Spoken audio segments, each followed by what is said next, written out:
Hello everyone on YouTube, this is The Talking Ted. Yes, my name is actually Ted here.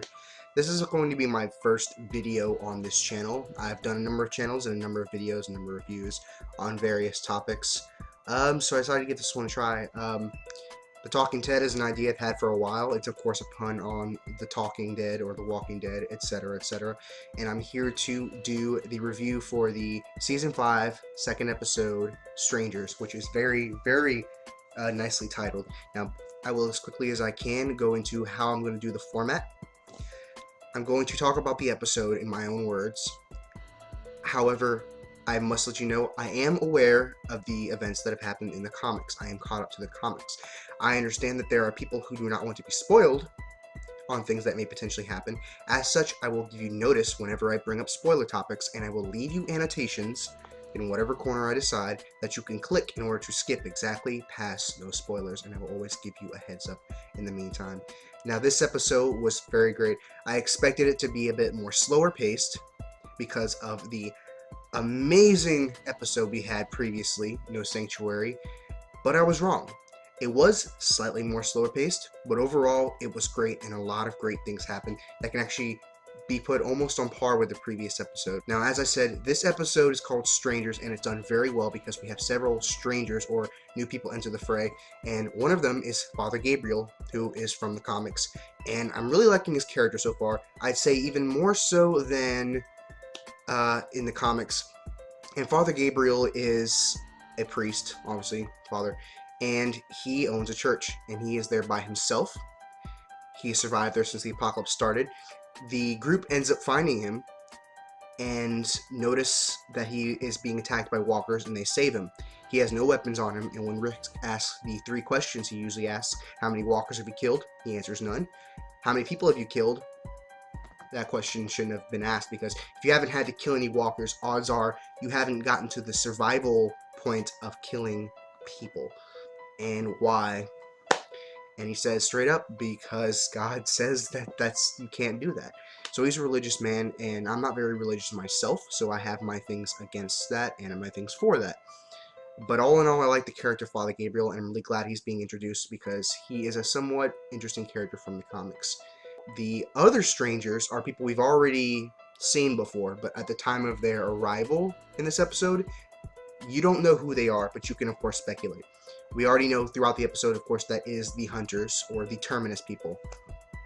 And even though there were some pretty clear signs before the previous episode, and the one before that, and the one before that, they confirm that they are in fact cannibals, and they are in fact the Hunters from the comics. They all meet up, and they're of course very skeptical about him. Why else wouldn't they be? And they meet up in the church. Some events happened beforehand that were very interesting.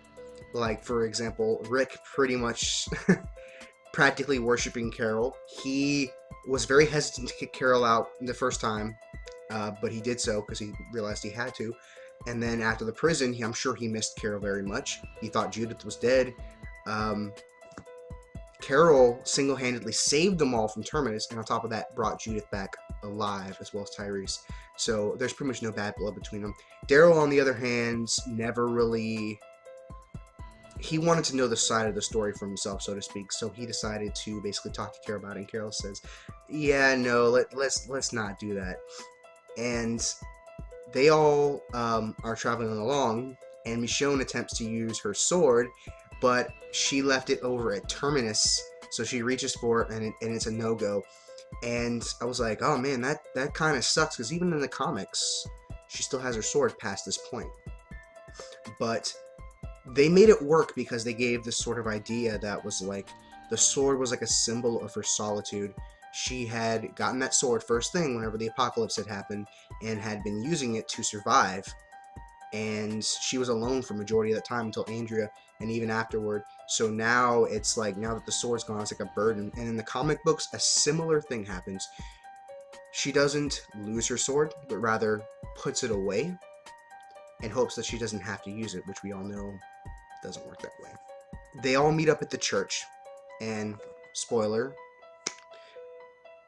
it's very much like the church in the comics, and at this point we can pretty much tell where it's going, and we know that the Hunters are on their way, and it was only a matter of time. and I had a feeling that they would show up around this episode, and they did. And spoiler. And at the church, they're all talking, and Rick still suspects Gabriel. They all do. I mean, they've suspected people before after having to deal with Randall's group, with Shane, with Woodbury, with the Terminus people who are still out there. So, of course, they're skeptical. And Rick knows he's hiding something and tells him, I understand you're hiding things that you have to live with. We all are. But it's your business. We're going to let you keep that thing to yourself. But if it was something that was going to keep us alive, if it ends up getting us killed, you're fucked. Period. So he has no sympathy whatsoever. And one of the main reasons that he comes to the conclusion that he's definitely hiding something is what Carl notices when they go on a run. And that's when he notices knife marks as those people are trying to get in. And you'll burn for this on the side. Spoiler alert. I'm sure all of you who have read the comics know that his secret, assuming it's the same as the comics, is that at one point he did not let people in despite being attacked by walkers and cry for help. He shut everyone else out so that he could survive like a coward, as he's demonstrated in this episode.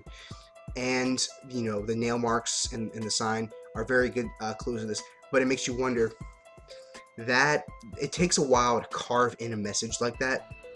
So if someone was being attacked by walkers, who would have the time for that? And if they weren't being attacked by walkers, why didn't they come up with a more calculated plan to get in? It's not exactly Fort Knox. It's a church. You can break in. Worst case scenario is you can't get in, and you can just burn the damn place down. And spoiler. They've come to terms to an extent and says, okay, we'll trust you. Now, while Daryl and Carol are discussing, or attempting to discuss, the events of the, of why she was kicked out in the first place with Karen and David, they notice a car that looks exactly like the car that took Beth, which, of course, Carol doesn't know anything about at this point, and they go after her, and that's the last we see of it. I found it very interesting that there was a cross on it, if I recall, so that's definitely interesting. Now, Rick, Bob, Sasha, and Gabriel head over to a food bank, the only place that Gabriel has not gone into because he's a coward, which we see quite a lot throughout this episode. And they go, and they end up in this place underground, just slightly, where there's water filled, presumably from maybe rain, because Michonne noticed holes in the ceiling. And there are some walkers, they're dealing with them. And then Bob ends up moving forward, and you can clearly see bubbles in the water. And then the moron does not notice, for whatever reason, that obviously something is expelling air in order for it to travel up above the water to create said bubbles. And a walker attacks him. It drags him underwater, and then he gets saved. Now, it is to my suspicions that he may have been bit. Spoiler. It appears very almost obviously that they're going the route that they did with Dale in the comics. And we can tell this by the fact that afterward he was getting quite a lot of screen time. He walked out, looked pretty upset, was attacked, and then, of course, we all saw what happened after that. And I will discuss more about that when I get to the non-spoiler section, and spoiler. And they leave. Father Gabriel is trying to apologize. Yeah, there's not kind of no room for cowards in this group. I mean, look at Carl. I mean, the kid's, I'm not sure how he's supposed to be. It looks like he's about 11 or 12. So, yeah. So they all come back to the church, and Abraham decides to discuss the idea of going to Washington. And Rick, foreshadowed by Bob, basically said, you're going to see our side, and it sounded pretty promising, so he decided to go for it. They all decided to go to Washington together, and they're staying here for now in order to get supplies and rest. Afterward, Bob leaves the church, and then he heads out towards the woods, towards the edge, right by a tree. He looks pretty distraught, as though he were bit, possibly, whenever the walker attacked him. I find it very interesting that he was dragged underwater for a few seconds, which would be the very most ideal time to have been bitten without the audience being aware, and as well as the group. After that, he was knocked out by a mysterious hooded figure from behind, and then we are revealed that that person is in fact in league with the hunters from Terminus. Bob becomes conscious, and Gareth, who is still alive and surprisingly not very wounded looking after taking a rifle round to the shoulder, and says, it's nothing personal, we had to do this. So yeah, by the way, would you like a crutch? Because you're kind of missing a leg. We kind of ate that. And yeah, Bob was not very happy about that. And cannibalism is a very interesting topic. It's something that's very strong, very gruesome, and I'm very glad they showed it to this detail on the big screen. Spoiler alert. We can all pretty much conclude that there's a good 90%, maybe higher possibility. I leave the 10% remaining because, let's face it, this is the TV show, that he was in fact bit. This was foreshadowed by the zombie underwater, the distraught look, the screen time, and of course being knocked out and taken and having a leg eaten. I expected his death to be happening at the end of this episode, but it looks like it might drag out until after they reach the hunters.